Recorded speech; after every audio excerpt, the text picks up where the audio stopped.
Okay, so I never finished my top 10 games of 2017. And by 2017, I mean games that I played in 2017. Some of these came out in 2016.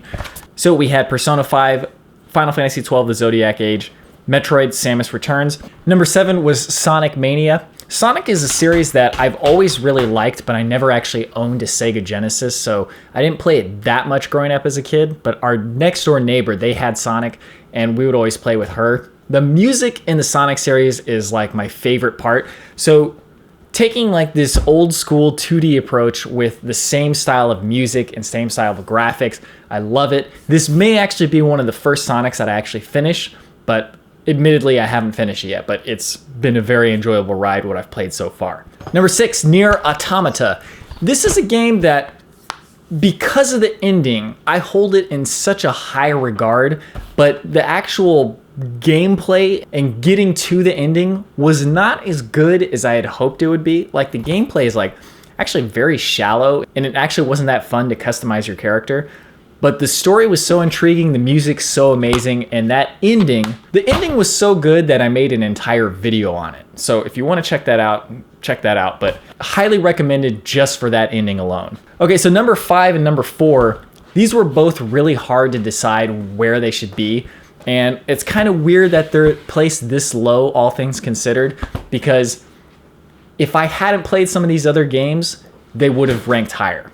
But we'll talk about that in a second. Number 5, Mario Odyssey. Number 4, Zelda Breath of the Wild. Mario Odyssey, a return to the style of Mario that I love so much. Mario 64, I rank as one of my favorite games of all time. And it's very much in that same style. Mario Sunshine, Mario Galaxy. It was fantastic to play from start to finish. Zelda Breath of the Wild, such an amazing new take on what Zelda can be, and unparalleled exploration.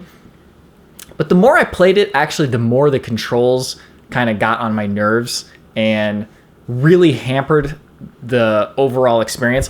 But these two games actually suffer from the same problem, is that once you've finished the game, so to speak, once you've done the main story, doing everything else is very, not exactly tedious, but it's so directionless because it offers so much freedom that it makes it less fun to play when you don't have a specific goal to go towards.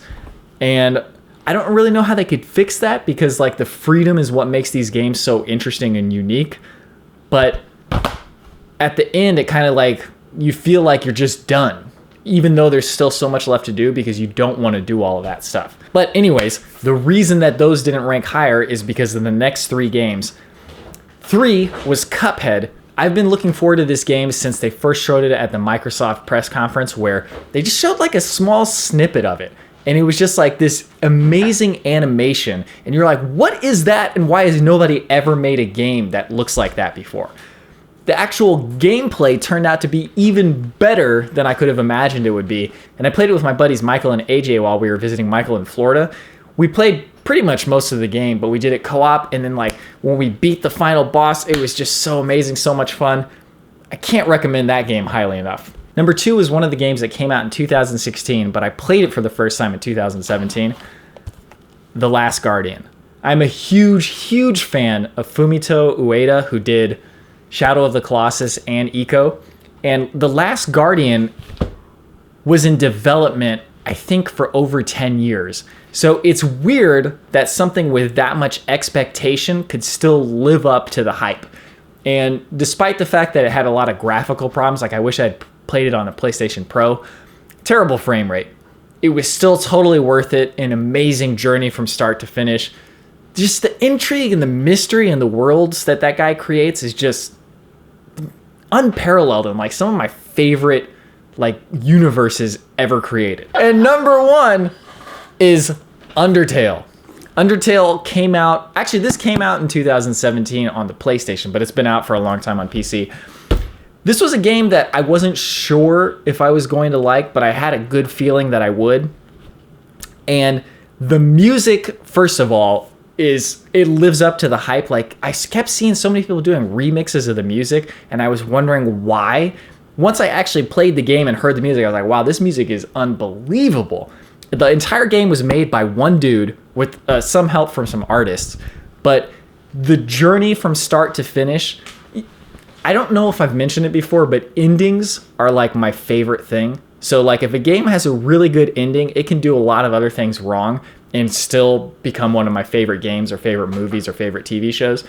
The ending in this game is just like perfection. And it's just like, it speaks to me on like so many different levels. Like it has the right themes of like, you know, friendship and determination and, you know, just like that, the struggle. And it just hits all of those so perfectly. It was a tough call to put Undertale at number 1, but just, I think it was like my favorite experience last year as far as video games go. Great game.